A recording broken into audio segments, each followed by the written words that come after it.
Hey folks, this is Reverend Wayne S. Pierce right here for the Free America Radio Network. Come join me today on the Views Express live at 4 p.m. Pacific, 7 p.m. Eastern. And I'll tell you more about my feelings on this whole Bundy Ranch thing, plus my feelings on a whole bunch of things. So why don't you tune in to the Views Express live, 4 p.m. Pacific, 7 p.m. Eastern on Spreaker.com, freeamericaradio.us, and wakingupthemasses.com, including listening to me on 1610 a.m. in the Chickamauga, Georgia area. So thank you very much. I have to read this. First of all, I encourage people to, of course, do the research themselves and to really examine everything about what's happening with Cliven Bundy. Number one, the truth is out there. You can see the actual videos, read the actual words, see everything that he said. And let me tell you something. I am no longer going to listen to anyone who has anything at all to say in negative ways about the truth and the facts. And that includes Glenn Beck. That includes Alex Jones. That includes everybody who wants to get on the bandwagon of trying to demonize anything that is truthful and factual. Now, I want to give credit where credit is due. Alex Jones does a fantastic job in terms of getting truth out there and getting the facts as much as he can out there. But in opposite fashion, Glenn Beck is not doing that. I don't care how patriotic one person can be. A patriot is a person, I believe, that gets up out of their chair and gets out into the field and gets out and does what he says he's going to do. To me, a patriot is not someone that sits in a cushy office somewhere, gets on his multi-million-dollar network and, says crap and just sits in the chair and goes home afterwards. No, to me, that's not a patriot. Okay. So anyway, I just wanted to mention that. That's my little rant. Sorry. So, this is going to be a short podcast. I may have a break or two within here, but it's going to be really, really short. But I wanted to read this because it's very, very important. And speaking about Glenn Beck, his organization, Mercury, whatever it is, I don't know, but theblaze.com, that would be Glenn Beck's little baby. He put this up by Jonathan M. Seidel. He put this up, or he didn't. This is on theblaze.com, posted today, the 25th of April, 2014. Wisconsin sheriff reveals the 7 words he would use to change the Second Amendment. Indianapolis, that would be in Indiana. Sheriff David Clark Jr. may not be a household name yet, but he's well on his way after his rousing speech at a 2014 NRA convention. Consider the standing ovation he received after revealing the 7 words he would add to the Second Amendment. Keep your hands off our guns, damn it. Clark, the outspoken gun proponent who heads the sheriff's office in Milwaukee County, Wisconsin, was easily one of the most popular speakers during the convention's leadership forum. His comments about amending the Constitution were aimed at former Supreme Court Justice John Paul Stevens, who said in his recent book that he would change the Second Amendment by adding 5 words in the middle, a well-regulated militia being necessary for the security of a free state, the right of the people to keep and bear arms when serving in the militia, those are the 5 words, shall not be infringed. And Clark said his reaction to that was, my reaction was, what? Just what part of shall not be infringed does Justice Stevens not understand? And that's a quote.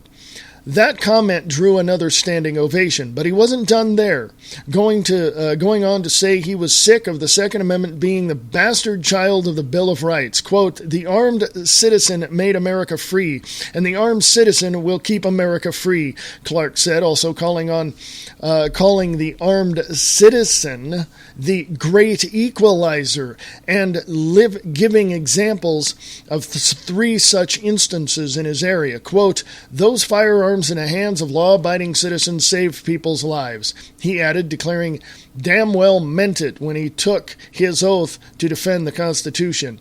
Quote, "We're partners now," unquote, he said in closing after calling on people to join pro-gun groups. He also warned that that the fight to defend the Second Amendment will be a tough, never-ending one. Quote, unquote, "Are you ready?"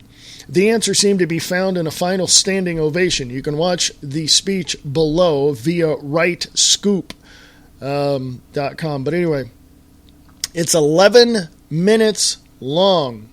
It's 11 minutes, 47 seconds long.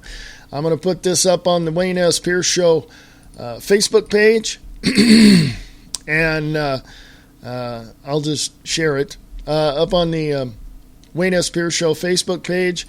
And I want to tell you specifically what it means to me to have sheriffs stand up to the federal government and tell them, "You're not doing anything in my county."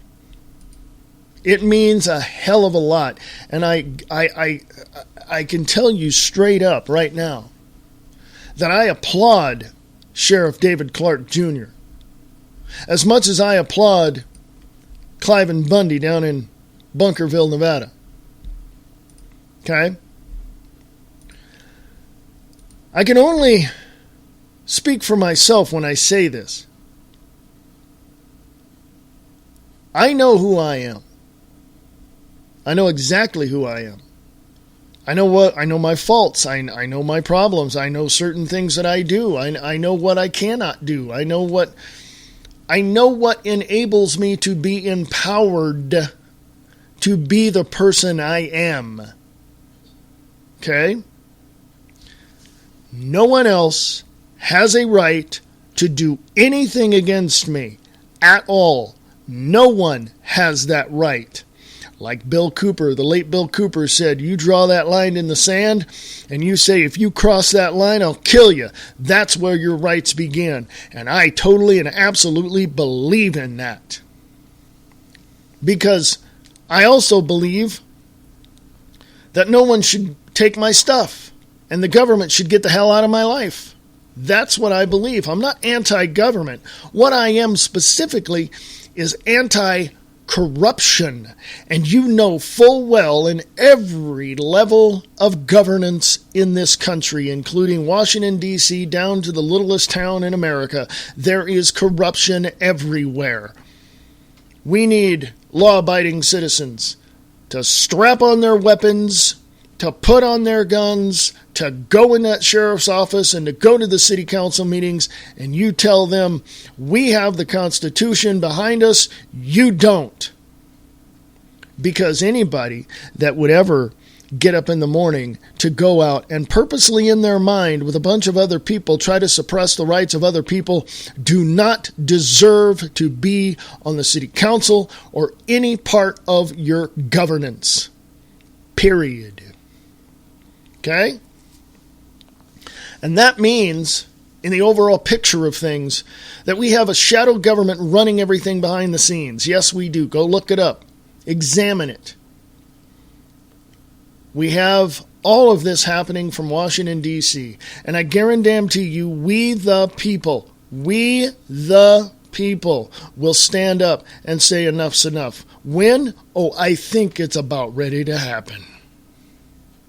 Because we are tired of the propaganda machine called the state-run media filling our heads with bull crap that they think we're too dumb to figure out. Okay? We're done with that bull crap. We're done. Okay? Anyway, enough of that rant. I wanted to get that off of my chest because it pisses me off.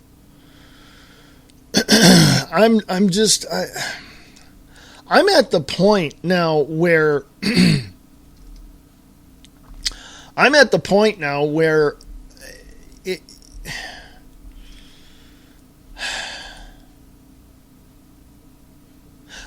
the point where I am sick and tired of people telling me I'm wrong to feel the way that I do, that I shouldn't say certain things, that I can't be a part of this company or part of this group if I don't do this, or if I don't wear this type of suit, or if I don't, walk in this way, or what. I'm sick and tired of those people.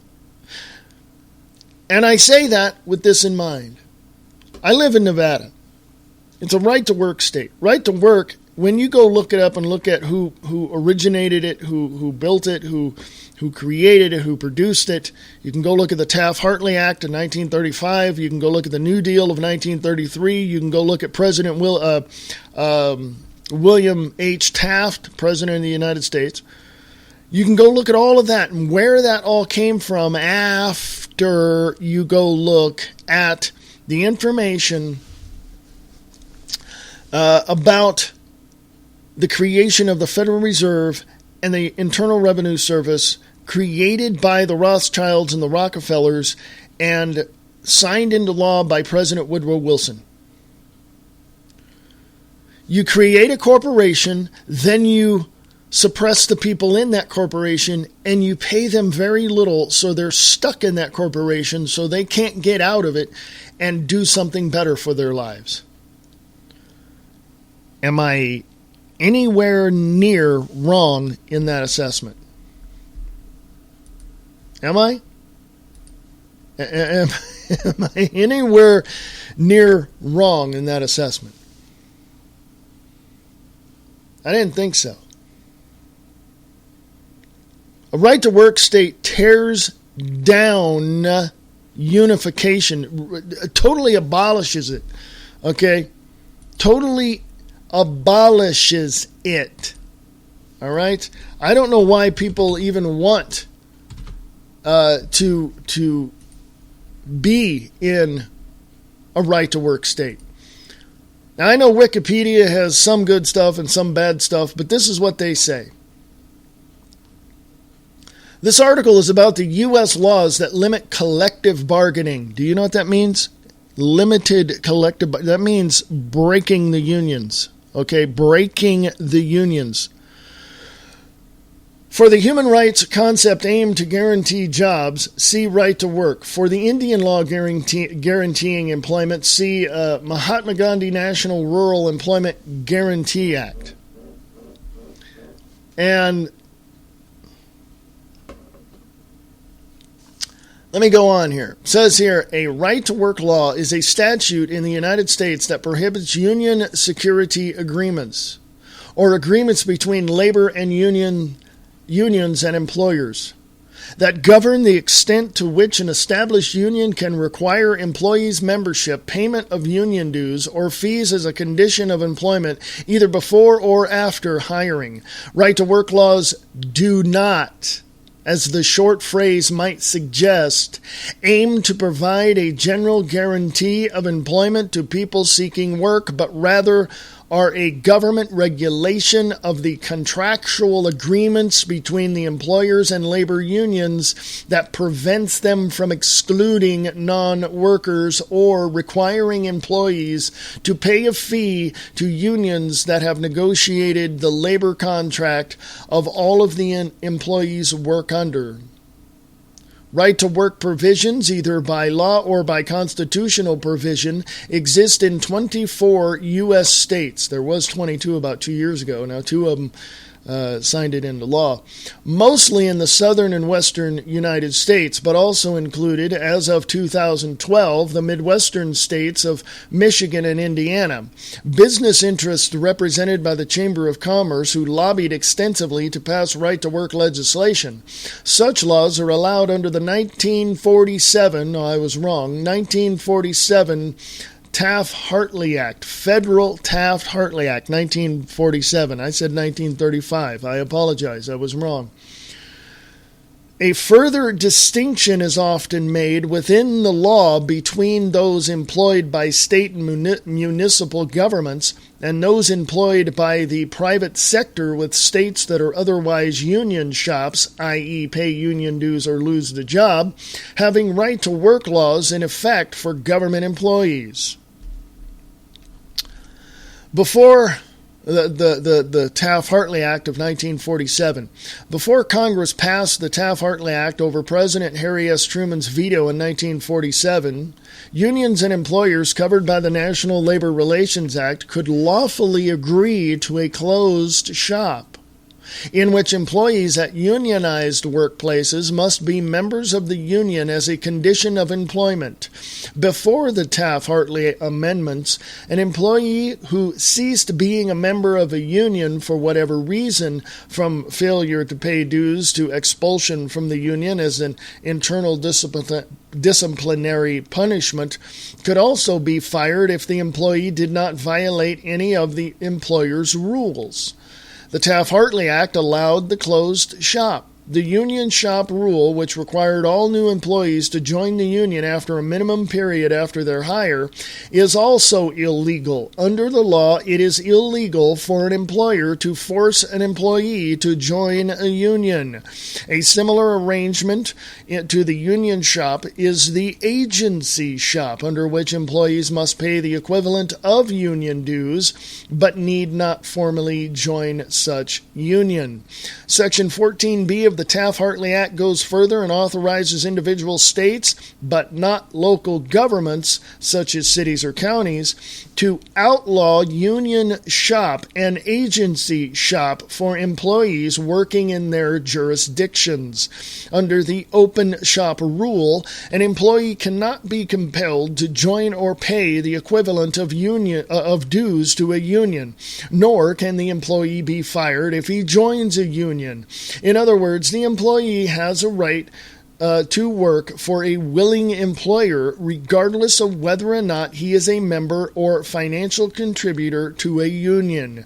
The federal government operates under open shop rules nationwide, though many of its employees are represented by unions. Unions that represent professional athletes have written contracts that include exclusive representation provisions, for example, the National Football League, but their application is limited to, quote, wherever and whenever legal, unquote. As the Supreme Court has clearly held that the application of a right-to-work law is determined by the employee's, quote-unquote, predominant job status. Hence, players on professional sports teams in states with right-to-work laws are protected by those laws and cannot be required to pay any portion of union dues as a condition of continued employment. 26 states and the District of Columbia do not have right-to-work laws. Now, of course, there's proponents and opponents to this and yada, yada, yada, yada, yada. Let me bottom line it for you, folks, before I'm going to take a little break here. Let me bottom line it for you. Right-to-work laws do not work. Okay? They do not allow you to either form a union, be a part of a union, be a member of a union, pay dues. But what is the opposite of that? Okay? The opposite of that is unifying together, coming together as a union or a federation to make it clear to your employer that you want a fair market living wage for the job you are doing. Okay? With right to work state, that is literally saying it is against the law for you to unionize. Period. And it also says, as you heard, that it, as the mainstream will want you to believe, the massive lie that they're telling you, it says that you can either join a union or not. No, that's a lie. It basically is destroying the roots of unionizing so that you can get decent pay. Okay? Because at that point, in my opinion, At that point, you then,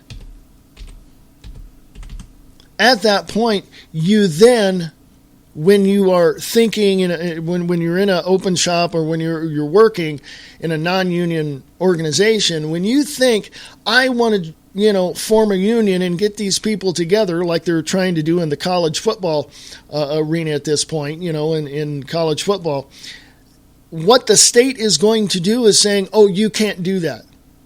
We cannot allow you to do that because this is a right to work state. So no. You have the right under law to form a union. The right to work laws and provisions prevent you from doing that. At least that's how I, interpret it. Okay? I could be wrong. The other civil rights violation that all companies are committing is the at-will employment policy. And this, again, is from Wikipedia. At-will employment is a term used in U.S. labor law for contractual relationships in which an employee can be dismissed by an employer for any reason, that is, without having to establish just cause for termination, and without warning. When an employee is acknowledged as being hired at will, courts deny the employee can claim for loss resulting from dismissal. The rule is justified by its proponents on the basis that an employee may be similarly entitled to leave his or her job without reason or warning. In contrast, the practice is seen as unjust by those who view employment relationship as characterized by inequality of bargaining power. It goes hand in hand with the right to work state, folks. Goes hand in hand with the right to work state policies. Continuing, at-will employment gradually became the default rule under the common law of the employment contract in most states during the late 19th century and was endorsed by the United States Supreme Court during the Lochner era when members of the U.S. judiciary consciously sought to prevent government regulation on labor markets.